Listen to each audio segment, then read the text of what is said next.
DKT state PCS। अगर आप केवल स्टेट PCS के वीडियो देखना चाहते हैं तो सब्सक्राइब करिए DKT स्टेट PCS। यहाँ आपको राज्यों की लोक सेवा आयोग से जुड़ी परीक्षाओं के टॉपर्स के वीडियो अरेंज फॉर्मेट में मिल जाएंगे और लिंक डिस्क्रिप्शन बॉक्स में भी मिल जाएगा। नमस्कार, मेरा नाम करिश्मा सिंह है। मैंने 66वीं BPSC में 36 रैंक हासिल किया है और मुझे एडिशनल डिस्ट्रिक्ट ट्रांसपोर्ट ऑफिसर का पोस्ट मिला है। आज मैं आप लोगों से अपनी मेंस की स्ट्रैटेजी शेयर करने जा रही हूँ, जिसमें मैं GS paper 1, paper 2 and optional तीनों की बात करूँगी। पहले मैं जीएस पेपर 1 के बारे में बताना चाहती हूँ। जैसा कि आप जानते हैं कि इसमें 3 सेक्शंस होते हैं, history, national and international events and statistics. तो अगर हम हिस्ट्री में देखें तो हिस्ट्री वाला पोर्शन थोड़ा सा लेंदी हो जाता है, उसमें टाइम मैनेजमेंट का इशू आता है। तो मैं कहूँगी कि अगर हिस्ट्री में आप 3 घंटे का पेपर होता है, अगर आप अपना हिस्ट्री वाला सेक्शन 110 मिनट्स में अगर कंप्लीट कर लेते हैं तो आपको बाकी सेक्शंस के लिए एम्पल टाइम मिल जाएगा। आपका पेपर एकदम कंप्लीट होगा।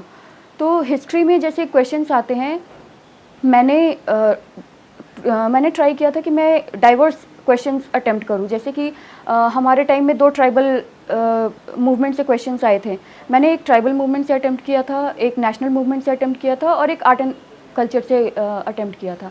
तो मुझे लगता है अगर पेपर में डाइवर्सिटी रहेगी तो वो आपका नॉलेज बेस भी रिफ्लेक्ट करेगा एंड एक पॉजिटिव इमेज भी शो करता है। हिस्ट्री के लिए मैंने जो स्टैंडर्ड बुक्स हैं वही रेफ़र की थी।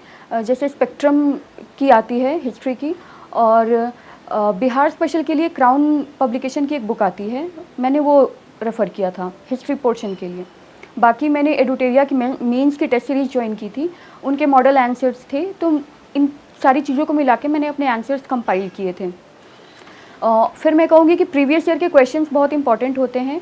आप उसको एनालाइज करेंगे तो आपको एक पैटर्न दिखेगा, आपको उसका पैटर्न पता चलेगा कि किस तरह के क्वेश्चंस पूछे जा रहे हैं और हमें कितना आंसर लिखना होता है। क्योंकि एक क्वेश्चन अराउंड 38 मार्क्स का होता है, तो आपको अकॉर्डिंगली उसको आंसर करना रहता है।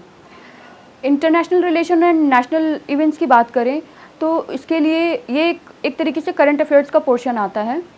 इसके लिए मैंने बहुत सारे सोर्सेज यूज़ किए थे। जैसे कि एक यूट्यूब चैनल है वर्ल्ड अफेयर्स प्रशांत धवन सर का, मैंने वो भी रेफ़र किया था। फिर दृष्टि IAS की मटेरियल्स आती हैं, विजन की रहती हैं, इनसाइट्स की रहती हैं। और इनके अलावा आपको न्यूज़पेपर, जो कि ये बहुत मस्ट होता है प्रिपरेशन के लिए, तो डेली न्यूज़पेपर भी आपको पढ़ना होता है। मैंने द हिंदू पढ़ा था, इंडियन एक्सप्रेस भी पढ़ा था। Editorials the Hindu and Indian express के अच्छे होते हैं, आप उसमें से अपने नोट्स बना सकते हैं। दूसरी चीज़ मैं कहूँगी कि आपको मैप की प्रैक्टिस होनी चाहिए। आपको वर्ल्ड मैप का और इंडिया के मैप की हैंड से ड्रॉ करने की प्रैक्टिस होनी चाहिए। बहुत सारे यूट्यूब चैनल्स हैं, आप उस पर देख सकते हैं, जो कि टेक्निक्स बताते हैं कैसे हमें वर्ल्ड मैप और इंडिया के map within 1 minute within 2 minutes draw करने होते हैं। तो वहाँ से आपको ये चीज़ें पता चल जाएंगी। उसके बाद फिर होता है कि स्टैटिस्टिक्स के पोर्शन पे अगर हम आए तो स्टैटिस्टिक्स का पोर्शन, उसमें 4 तरह के क्वेश्चन होते हैं। एक पाई डायग्राम होता है, एक बार डायग्राम होता है और लाइन डायग्राम्स के 2 क्वेश्चंस आई थिंक होते हैं। तो मैं हमेशा से पाई diagram and bar diagram he prefer करती हूँ, क्योंकि उसमें जो डेटा होता है, जो वैल्यूज़ होती हैं, वो प्रॉपरली स्पेसिफाइड होती हैं।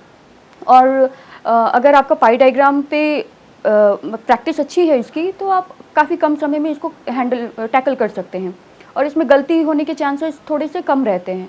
तो मेरी ये स्ट्रैटेजी रहती थी स्टैटिस्टिक्स के लिए कि मैं डेली प्रैक्टिस करती थी, 2 सेट्स करती थी और दोनों सेट्स, एक सेट में 2 क्वेश्चंस रहते थे और मेरा टारगेट रहता था कि मैं विदिन 40 to 45 मिनट्स अपनी स्टैटिस्टिक्स के क्वेश्चंस कंप्लीट कर लूँ। तो इस चीज़ का फ़ायदा मुझे हुआ, जो मेन एग्ज़ाम था उसमें मुझे काफ़ी बेनिफिट मिला। और चूँकि प्रैक्टिस रहती है तो आपको कैलकुलेशंस में भी बहुत ज़्यादा डिफ़िकल्टी नहीं आएगी। तो ये पेपर 1 की बात थी। और पेपर 2 में हमारा पॉलिटी रहता है, इकॉनमी रहती है एंड साइंस एंड टेक्नोलॉजी रहती है।